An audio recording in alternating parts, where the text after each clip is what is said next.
I'm a believer that this team's going to win the national championships. The rivalries, it's up there on top of the list, man. And if we allow them to devalue it, we lose a lot of what makes college football special. Don't let them do it. Don't let them devalue what it means to you. Welcome into JUCK on Bucks. Appreciate you so much for joining me. The weather is getting beautiful up here in Northeast Ohio. The storm has cleared. Power has restored. Oh, we lost a lot of business due to a power outage over the weekend, and that was a nightmare. But things are back up and running. Everything's good. I apologize if you caught the show yesterday between the hours of like 7 and 9:30, as it was a total disaster. I got a message from my buddy Dan, and he was like, "Hey, I think you made a mistake." And I was like, "What's he talking about?" I was like, "Oh my gosh." I was working on a new intro, and doing it, I was cutting up a bunch of different pieces of different shows, and I was going to splice things all together. And I abandoned the project because it became too much, and I was taking too much time on it. So I figured I'd save it for later, and I accidentally loaded that up and a 10-minute show that I did on Jameer Perez on before yesterday's episode. A total mishmash disaster. Unfortunately, that's nothing new around here. You'll get that from time to time if you're new here. I apologize, but it is what it is. We don't have a producer here. It's a one-man band here at JUCK on. Well, it's me and all of you. It's all of us, but I'm the guy that's doing it, and that's a problem. Anyway, we got that fixed by about 9:30 or 10. The topic of the show, of course, we had some Larry Johnson discussion at the end. I'm not even checking the comments section because I know that just becomes a big disaster back and forth whenever Larry Johnson is the topic. You got people dug in on one side or the other, and nobody's going to change anybody's mind, but that's okay. We're all trying to get to the same place. We just got different opinions on what to do, how to go about that. And it's the off season, so we talk about that kind of stuff. There's not a ton to talk about, man. I know some of you guys want to just hear football being talked about regardless. It is difficult to come up with topics this particular month of the year. It's the worst. Now, when we roll into June, we'll have some official visits coming. We will have camps to talk about. I love talking about those camps. Always some interesting things coming out of there. Local prospects that pop up on the scene, get some offers. Last year we had Bodpin Miller. We had Jaden Ricketts. We got some cool stuff going on in those camps. Obviously the Jake Cook saga. So looking forward to that this year. But this month has been awful. That's why we're seeing so many people do these rankings lists, which I have jumped in on myself. They're kind of fun to put together. But as far as like entertaining content, I don't know. It's something to get us through. But entering the 2024 season, all the writers at ESPN came together and they each ranked the best coaches in college football. They made their own lists, and then they combined them all and made a grand list. And at that time, the head coach of the Ohio State Buckeyes, head coach for 5 full seasons of college football, all at Ohio State. He had the second all-time winning percentage in the history of college football. He had been to a national championship game. He was 1 win away from making another national championship appearance, which would have certainly been a win. 3 trips to the postseason, a 14 postseason. The guy made 3 trips to the postseason in just 5 years. Also had 2 Big Ten titles under his resume there. And on that list, that coach, Ryan Day, was the 10th ranked coach, number 10. Guys like Kyle Whittingham, Mike Norvell, Lane Kiffin, Lance Leipold, all ranked above him. Ryan Day was number 10. They've done a new list, and today we will go over their new top 10. Where did they get it right? Where did they get it wrong? What is it about Ryan Day that people give him so little respect nationally? I don't quite understand what it was, but before we get to that, I want to talk about the Athletics' Stuart Mandel. Stuart Mandel is the big boss, him and Bruce Feldman at the Athletic for college football. And Stuart Mandel has been, a college football journalist for a long time. If you're not familiar, and if you didn't know, he is an Ohioan from Cincinnati, is Stu Mandel. But he's not the kind of Cincinnatian that likes Ohio State. He's one of the ones, and this has always been odd to me. There is a portion of Cincinnati fans that I think is larger than most other places around Ohio that just does not get down with Ohio State. In fact, they have a lot of resentment towards Ohio State. They very much dislike it, and there's a lot of them. He's one of those ones, and I know he's one of those ones because I've blasted him several times on this show for having oddly weird negative takes about Ohio State that nobody else shares.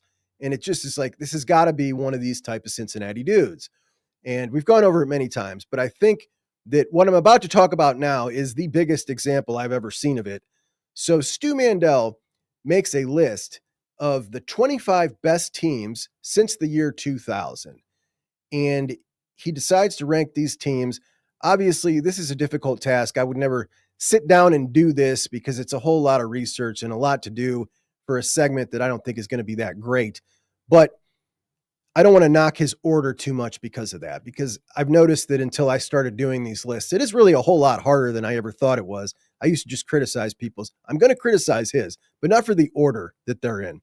But he goes and he uses a couple of criteria. And the criteria he uses is margin of points scored, strength of schedule, win or NFL talent over 3 years. And he goes about the list starting with that criteria. But he also adds in there at the end, no losses to mediocre teams. Okay, fair enough. I don't know what he's defining as a mediocre team, but I would certainly say when I'm looking back, the 2014 Ohio State team who lost to Virginia Tech, that definitely ended up, man, remember that loss? I remember thinking, gosh, we're really going to have to be rooting for Virginia Tech the rest of the year. And we kept winning, but boy, they kept losing and they sucked at the end of the year. I think their quarterback got injured. Was that Brewer kid? He got injured. And I don't remember what their final record was, but they were not good. Anyhow, the list starts at 25 and then goes down to 1. So I start the list and I see the Buckeyes first enter the list at number 24. And it is the 2014 team all the way at the bottom. And I'm thinking about that Virginia Tech loss going, okay, whatever, fair enough.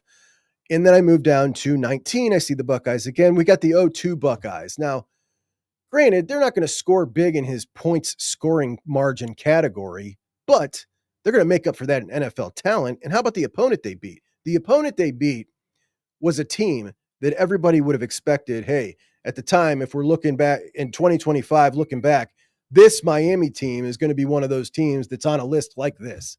That's the kind of team that was. But the 0-2 Buckeyes did it, and they beat them and were undefeated. So I thought maybe they deserve to be a little higher on this list. But anyway, moving on, at number 14, I see the 2019 Buckeyes. And I'm looking at that going, wow, the 2019 Buckeyes, what's he got to say about that? He says that he believes this team, call me crazy, but this squad, despite losing in the college football semifinals, was the best of any of the Ohio State teams in the last 25 years, including the national championship teams. There's some people who may think that, and they're, my opinion, probably better than 0-2 and 14. But then I'm scrolling down and I don't see the 24 Bucks, and I get down to 13 and I see the 2023 Michigan team. So I'm like, all right, cool. At least he's got them above them. So I keep going down. No 24 Bucks. I go all the way down. Don't see them. So I go up and I go all the way back through. Don't see them. And then I go up to the top and I read a little further. He's got some more paragraphs up there in which he says the vast majority of these teams won national championships. Several did not, nor did every national champion make the cut, including the reigning champion Ohio State Buckeyes, which lost twice. That's right, the 2024 Ohio State Buckeyes. Stewie finds them to be the fourth best Ohio State team of the 2000s and not one of the 25 best teams of the century because they lost twice in the regular season. And I could almost get down with that logic if they had gone on to win a 4-team playoff, but they did not do that. They basically went on to win 2 4-team playoffs back-to-back. Became the first team in college football history, that's a long time, to beat 5 top 5 AP opponents in one season. The first in history. The 24 Buckeyes beat 6 of the top 8 teams in the country on Selection Sunday. What we saw that team do in the playoffs was one of the most impressive things, objectively speaking, as a college football fan I've ever seen in my life. They were unstoppable. I don't care what one of these teams on this list you lined up against them. I think that team's winning, the 24 Buckeyes. That was a peak top 10 in the history of my life college football team we saw in those playoffs. And this little bum Stewie doesn't think they were one of the top 25 best teams of the century. This turd is the biggest Buckeye hater there is out there. And there's a lot, but it's a guy from our own state that is out there nationally hating the most. And Stewie Mandel would be the JUCK loser of the day, but I actually think someone has outdone him. There might be two that have outdone him in this very show we're going to talk about. But before we do, please like the show. And if you have not subscribed, or maybe if you think you're subscribed, double check. That button, sometimes it doesn't work or it knocks you off a subscription. I've noticed this in the past. So if you could, please make sure you're subscribed today. And we're going to move on. So let's get into this coaching list, a very comprehensive list. Like I said, ESPN, every one of their college football writers contributed to this list. They all did their top 10 lists and they compiled it all. And these lists are so difficult, ranking college football coaches, because college football programs, it's not like the NFL. Every program has such a different amount of resources, different recruiting expectations, and a different recruiting ability based on your program, different money that you can spend on your assistant coaching staff pool. Like, the programs are so different. How do you rank them? So what formula did they use? They just punched it in and said, there's no formula or criteria or guidance. Just do whatever you do and give me your best 10. Well, everybody's using different criteria, and I hate that. Because if I was them and I had the resources that they had and the people that would go crunch the numbers, and I wanted to really try to do this as accurately as possible, or at least give people some kind of statistical breakdown as to why I chose how I chose, I would do it like I did my all-time greatest programs list. And that was 12 different categories of things that you and I would all sit down. If we were to brainstorm and say, let's pick 12 categories we could all agree upon as to what makes a college football program good. What could we compare, like Heisman's or national championships or conference championships, the number of All-Americans, things like that. And I compiled 10 categories like that, and I ranked every single school as to where they landed in that category. Then I mathed it all out in the end, and there we had our list. And we could do that for coaches with some categories. If I were going to do it, for instance, I wouldn't just be judging their resumes, because different programs are going to change your resume. Stoops at Kentucky cannot compile a resume like Ryan Day at Ohio State. So how do you judge those two head coaches? Two different in programs to judge them based on the accomplishments that they're able to achieve at their program. Two different to even judge their wins. So if I was going to do it and I was ESPN and had all the resources, there would be questions that would be based off of program standard. How does this coach do versus the standard at the program? The previous coaches that have been there, how does he do versus that? Let's just say one of the categories is recruiting. How does Mark Stoops do in Kentucky at recruiting versus the previous coaches? How did they do? What's the program standard for Kentucky recruiting, and how does this coach do against that? Kirby Smart at Georgia. Does he recruit better than James Franklin? Yes, he does. Of course he does. He's at Georgia. How does he do versus Mark Richt? How does James Franklin do versus the previous Penn State coaches in recruiting? And that's the way I would handicap it. And I think I could come out with a pretty good statistical breakdown of some things that would actually show us what coaches perform better at their program than previous staffs, and how much is the gap. And I think that would lead us with a good base to start with. Wins. Have you maintained the program's success since you took over? Have you elevated it? Is it lower? The average finish in your conference. Have you maintained what previous coaches at your program have done? Have you elevated it? Obviously, conference championships, playoff bursts, those will come into the equation. How well do you hire? Do your assistant coaches get hired away because you've done a good job hiring and training them? Or do you have to fire them because you haven't done a good job? You either missed in firing them, or they missed in hiring, or they underperformed.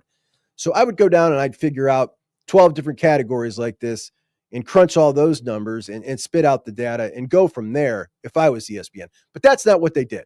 That's not what they did. And it probably makes it more interesting to the story because they all submitted their top 10.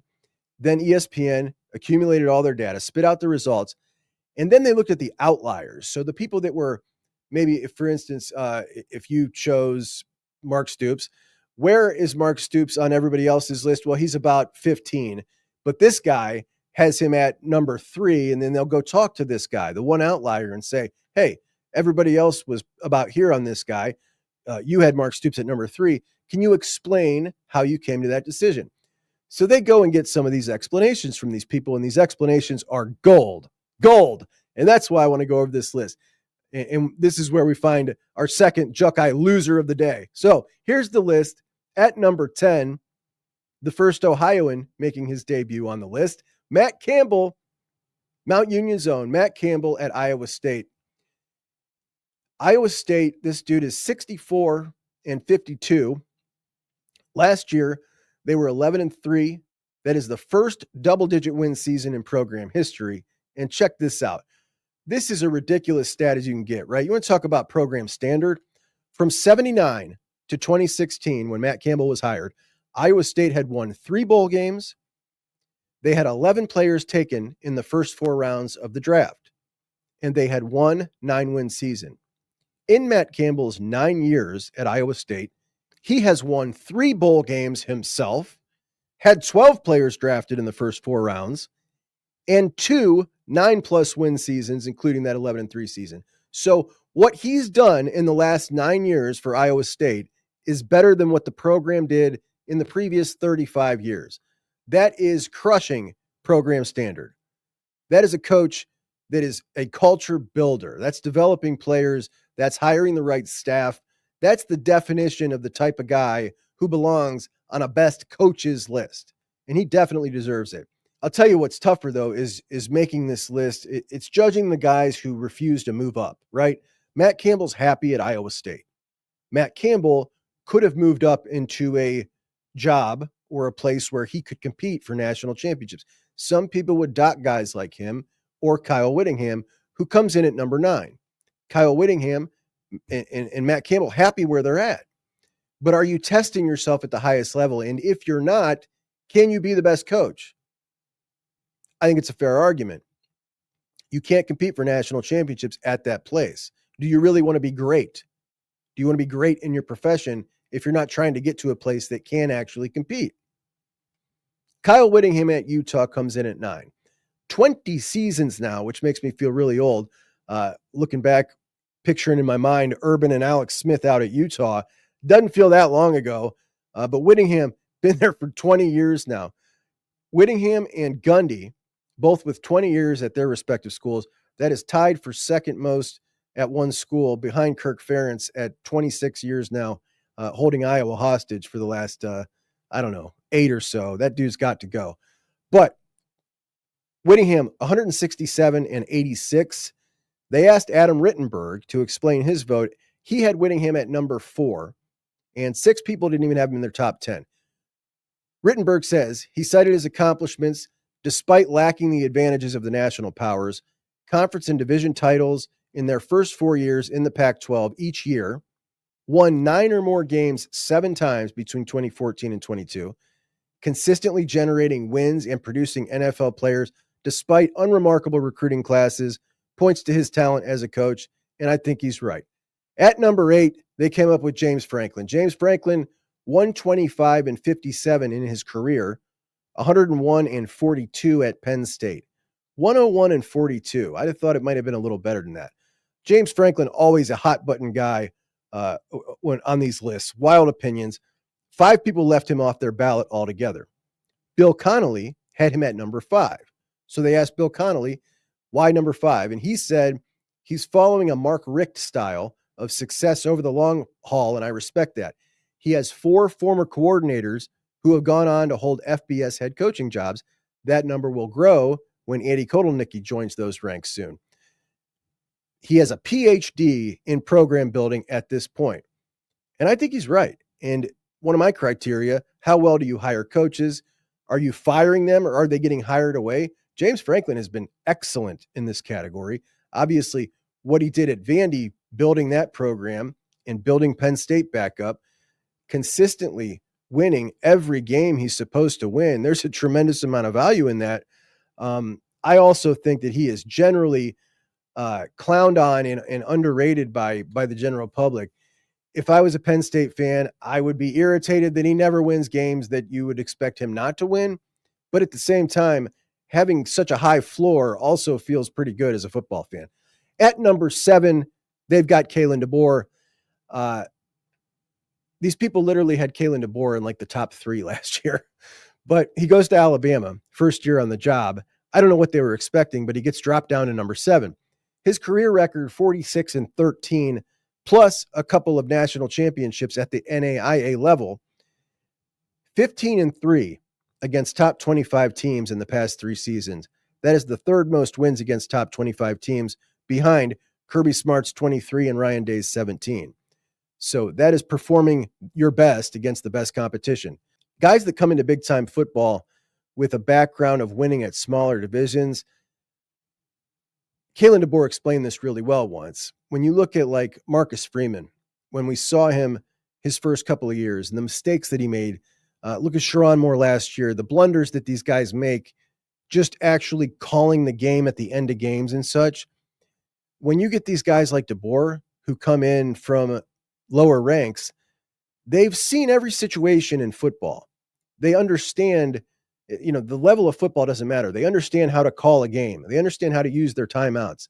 They've been in all these situations, and I think it's great. Now, they also, and this doesn't get talked about much, but they've tried different methods, as you do, and learned how to orchestrate 80 guys on a roster and how to build a team culture the way you want to through trial and error. And that takes time.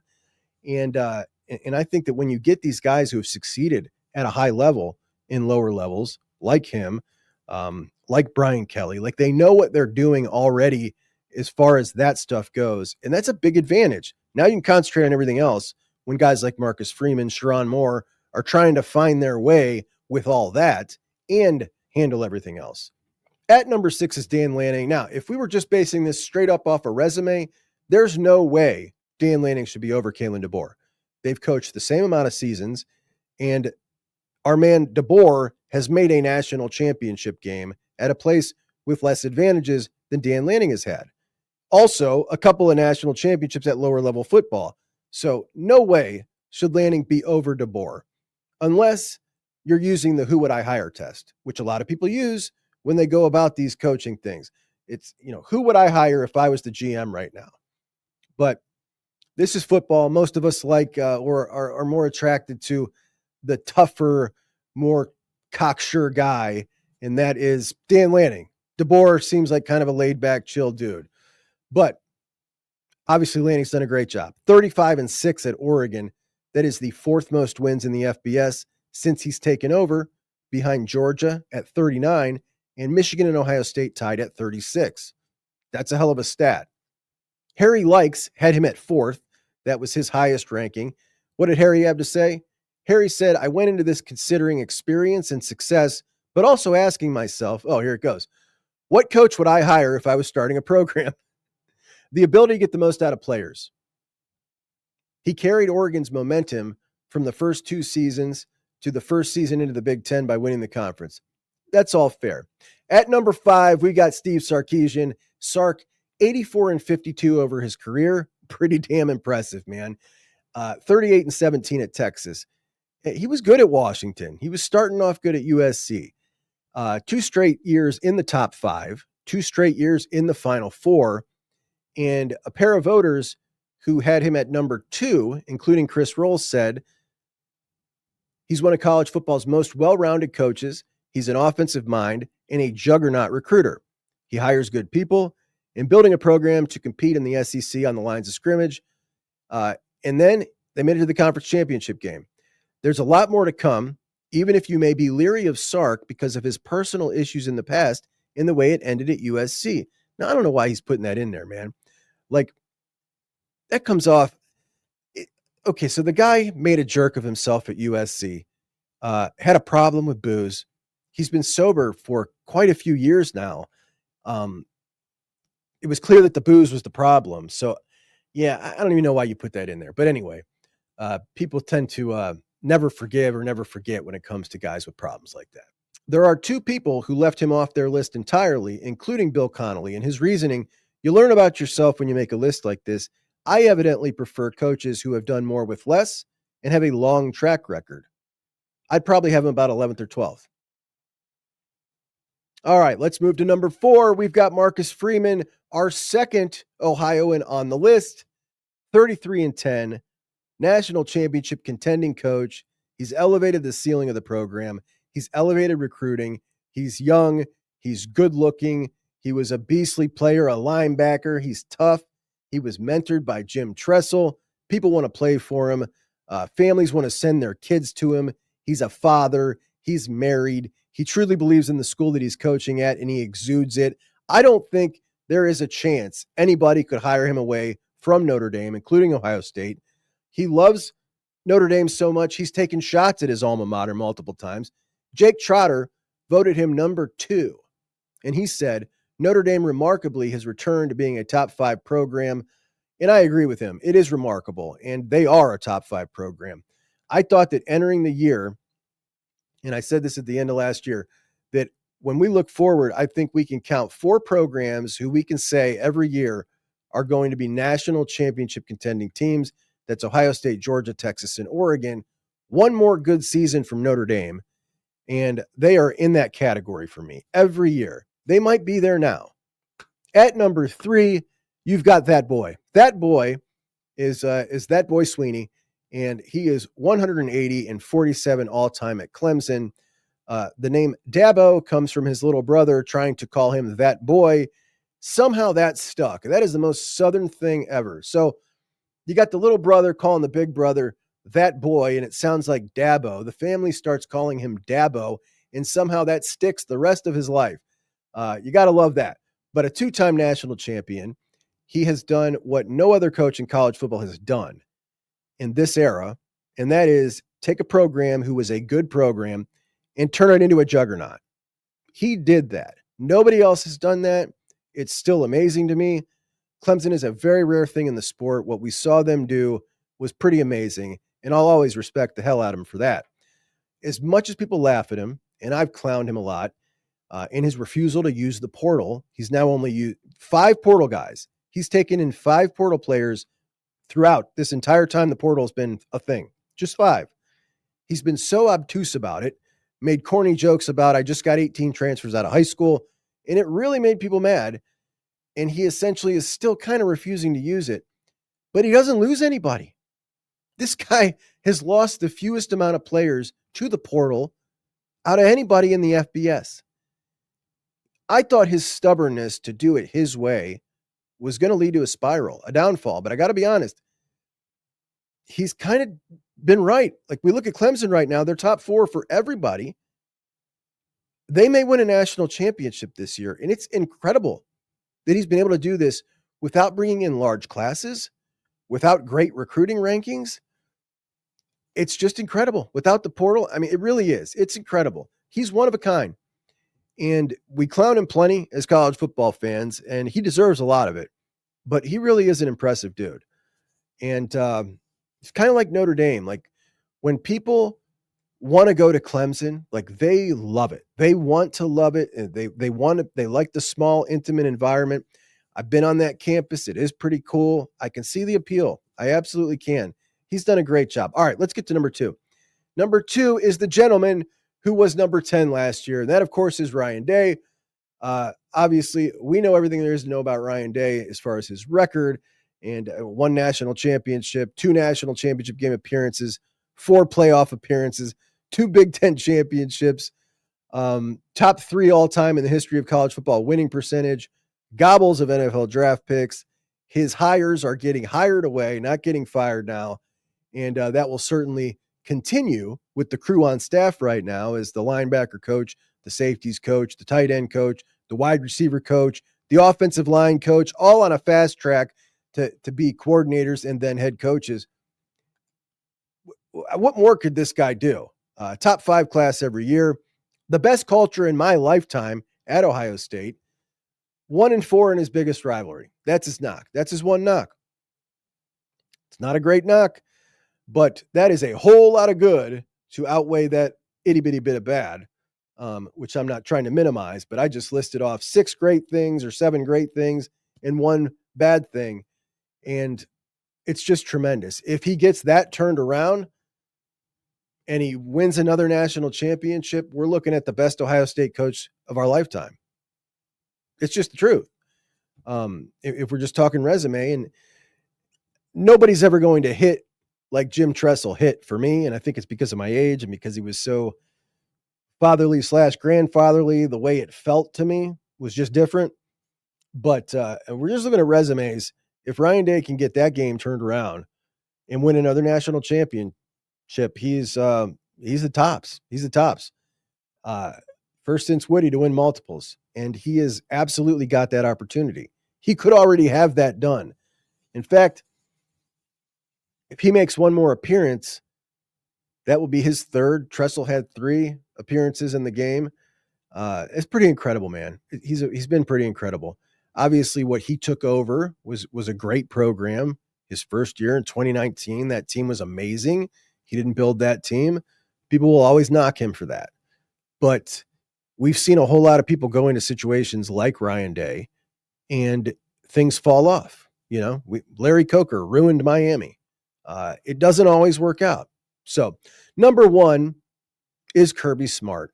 105-19. He needs 5 more wins to move into first all-time in wins in the first 10 years at one place. First 10 years as a head coach. So most wins in your first 10 years as a head coach. That's amazing. Actually, he's second, but I'm not counting the first guy because it was before the 1900s. So Bob Stoops and Chris Peterson, he's about to pass them this year. He'll blow by them. I think that's incredibly impressive. Incredibly impressive. Obviously, 2 national championships. He did not win his first one till year 6. Gobbles of guys in the NFL. He makes really good hires as well. Top 3 class every year, but a bit of an advantage in recruiting over Ryan Day in that department. What bothers me is the way these guys talked about this, as it is so clear cut that Kirby's number 1. And I just don't think it should be that clear cut. I really don't. I've been over this before, but this is the list for the best coach in 2025. Who had the better program in 2024? Obviously, Ryan Day did. Whose program is better in 2025? Well, you've seen all the rankings. You've seen Vegas. Ohio State's favored higher to win the national championship than Georgia. They're ranked higher than Georgia. There's no logical reason why Ohio State should be ranked higher than Georgia and have better odds to win a national championship than Georgia. When we look at these 2 teams, both teams just had 13 and 12 guys drafted. Both start new quarterbacks. Only Georgia's is an old veteran who's been in the system. Ohio State's is a complete unknown. Ohio State lost both of its offensive coordinators. Why would they possibly have better odds to win a national championship than Georgia? Why are they ranked higher than Georgia? Because Ohio State is currently the better program. And it seems like everybody's acknowledging that with the betting odds and with the rankings. Everybody's acknowledging Ohio State is in better shape as a program than Georgia. The difference between these 2 guys' resumes, it's a kick. It's 1 kick. The kick goes 60 yards to the right, and Ryan Day's got 2 national championships and Kirby's got 1. That's the difference. They both have amazing winning percentages. They both have a bugaboo against their biggest adversary. Kirby's been terrible against Alabama. Ryan Day, terrible against Michigan. These guys' resumes are so incredibly similar that I just don't understand why everybody says it's so clear cut. That's what I don't get. I'm okay with people saying Kirby's number 1. I get it. I just don't understand why everybody acts like it's so definitive. I don't think it is. Like I said, the resumes are almost identical, and the guy with the better program for 24 and what people think in 25 is Ryan Day. You might say I'm being recency biased. These lists are incredibly recency biased. Remember, Ryan Day was number 10 last year. Mike Norvell was number 5 on their list last year because of one great season in the ACC. Kalen DeBoer was number 2 last year. Why would Kalen DeBoer drop 5 spots? Because he went and took over and didn't have an excellent year 1. They are incredibly recency biased. And because of that, I don't feel like it should be so definitive that Ryan Day is not getting a single vote for number one. Now, one particular girl put Ryan Day fourth, and they asked her why. Obviously, that was the lowest place Ryan Day was put. She said, there's a couple of reasons I did not rank Ryan Day higher. I think he should be docked for having a poor record against Michigan, the most important game on the schedule every year. All right, that's fair. Did you dock Kirby for his record against Bama is all I'd ask. And I would guess no, she did not. She continues. He's 1-4 against the Wolverines and lost last season as a prohibitive favorite. The corresponding outrage from the fan base only died down after Ohio State won the national championship. That leads me to my second point. You might be thinking the national title is reason enough to have Day ranked higher. But in any other season, that Michigan loss would have ended the Buckeyes' season. They got a second chance only because of the newly expanded 12-team playoff. For those reasons, I have Day at number 4. Now, that JUCK guy loser of the day is Andrea Adelson. There is so much wrong with this. I don't even know where to start. We all acknowledge that it is now easier to make the playoffs, right? Everybody gets that. But it's harder to win the championship. So it balances out. The season isn't any easier. They've just put less emphasis on regular season perfection and more emphasis on the playoff perfection to win the championship. You've got to win 2 more games. It's a totally nonsensical argument because of that. However, it's even more nonsensical because you can go back and say, okay, somebody might have said this in 2014 about Ohio State when it first went from 2 to 4, but nobody was saying it 5 years in to the 4 team, right? Nobody was saying it then. Is she going to go and say in 2035 when Clemson wins the national championship after they lost 2 games in the regular season, well, yeah, but they would not have been in the national championship back in 2023. Of course not. She's only saying it because it's the first year you just changed the format. This woman's a moron, a total moron. She's only saying this because it just changed this year. If Alabama had won the national championship last year as the 4 seed, she would not have said, yeah, but in the BCS, Alabama wouldn't have been in. She wouldn't have said that. This is only because it's the first year. She's a bird brain. What's happening in college football is the degree of difficulty has shifted. It is no longer as hard in the regular season to get to the playoffs. Now it's shifted to the postseason. Is much harder to win the championship. 2 more games. And Ohio State did it with the most toughest draw that anybody could have imagined in 2024. So if she wants to discredit Ryan Day because he wouldn't have made it in the playoffs in 2023, then she also needs to credit Ryan Day because all those other national champions didn't have to make a 4-team gauntlet to win the national championship, right? So it offsets. Anyway, moron of the day, Andrea Adelson. If I knew who she was, I'd probably cut her up and roast her. I'm no stranger to that. Some of my most fun videos are making cut-ups and ripping media members. That probably sounds mean, but it's usually good in good fun. It's not mean-spirited. This one might be a little bit. But I thought it was just hysterical the other day when I saw this on Twitter. My guy here, he's clearly angry at Josh Pate, and he said, Josh Pate, please don't make someone like JUCK on Bucks edit together how much you've changed your tune about UM. You're a UM bootlicker. Goalpost changing, Josh Pate is your new nickname. We've watched you backpedal every single episode while you pretend we're morons and can't see it. If you've not heard, many people are saying Josh Pate has changed his tune on Michigan, that he used to say nothing was going to happen at all. And now he's saying he thinks they're going to vacate games, but he didn't say that before. Now, I got to admit, I didn't follow his opinion totally before, though I did hear him talk about him not thinking that vacating games was a big penalty a long time ago. And I remember that show. I remember him saying he didn't think it was a big deal. and he didn't think that they were going to get a penalty that was going to affect them moving forward, something that was going to affect their recruiting or a postseason ban, nothing that was going to hurt the program moving forward, just something maybe moving backwards. Now, I think where the disconnect here is for people is I don't think that he said back then when he said that he didn't think losing games or vacating wins was a big punishment. I don't think he said, I think that's going to happen. I think if he'd have said back then, I think they will vacate games, but I don't think it's a big punishment, it would be much different. I think the first time he said, I think they're going to vacate games was just casually in a Twitter conversation last week. And everybody was like, hold up, what? Because you've been talking and said that's not a big punishment, but you never said that was going to happen. I think that's where people got the irritation from, or saying that he's backtracking. Now, I understand that he may not think it's a big deal if they vacate games.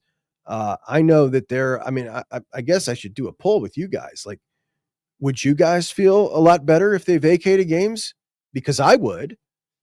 I think if they vacate games, what that says to me is the people who've seen all the evidence and have no reason to punish you unless they see the evidence, clearly said by vacating your games that national championship didn't mean anything because that season didn't count. Like, if the people that see the evidence look at it and say, yeah, this is no good, then it makes me feel a whole lot better. And no, it doesn't hamper them in the future. I wouldn't imagine too much. And yeah, everybody saw those games, but he doesn't live this rivalry. If the NCAA vacates that season worth of games, that's saying reasonable people looked at this and said, it's serious enough that it doesn't even count. And with the pettiness of this rivalry, I think it means a ton to the people involved. But, I think that if we're being honest, it's Joel Klatt who's really been the one that has changed his tune. And now he's so angry about it that he's lashing out at the NCAA. All right. If anybody still is worried about Blaine Bradford, like, this is the last one we need to hear. Listen to Blaine Bradford. Yeah, every night before I go to sleep, I'm imagining in my head playing against a team up north. I'm imagining all the games, all the practices. I'm a competitor at heart, and that's what I want to do. I want to go up there and win my position. This kid is, number one, so likable. Number two, I don't care if he's from Louisiana and his brother goes to LSU. That dude is locked in. Recruitment shut down. It's over. That kid's a Buckeye, man. I have zero worry about him potentially getting flipped off of that. Like, none at all. Blaine Bradford, a Buckeye. If Womack joins him, and if I got to bet yes or no today, I'm betting yes. He does join him. Matt Guerrieri with Simeon Caldwell as a kicker. Let me grab another top 10 with the number 1 and 2 safety. Matt Guerrieri would have completed, I think, obviously you'd have to go back and check a bunch of numbers and classes, but I can't imagine anybody's ever landed the number 1, the number 2, and the number 7 safety in the country in one class. Matt Guerrieri, who took over for Perry Eliano, and it was thought that Perry Eliano was fired for not being a great recruiter. And then Guerrieri comes in, and a whole lot of people were saying, this guy? You fire him for recruiting, and you're going to bring in this guy? Noel's little lackey? He's not going to bring anybody in. First cycle, lands Fahim Delane. Goes out, tells Deshaun Stewart, you're going to know me better than any coach in the country. And Deshaun was like, and I did in 2 weeks. And you started to see the signs. Okay, maybe this guy's pretty good. And then year 2, this is insane. This is insane. Obviously, Caleb helps. And what really helps is now when Caleb goes into the NFL, Matt Guerrieri was his coach for 2 years in college football.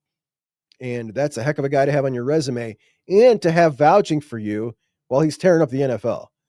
So things just keep getting better. I think Matt Guerrieri did not get the Ohio State defensive coordinator job this time. I'd have been happy if he did. I really would have. But after Patricia leaves, it's his next time. I think that's almost a for sure thing.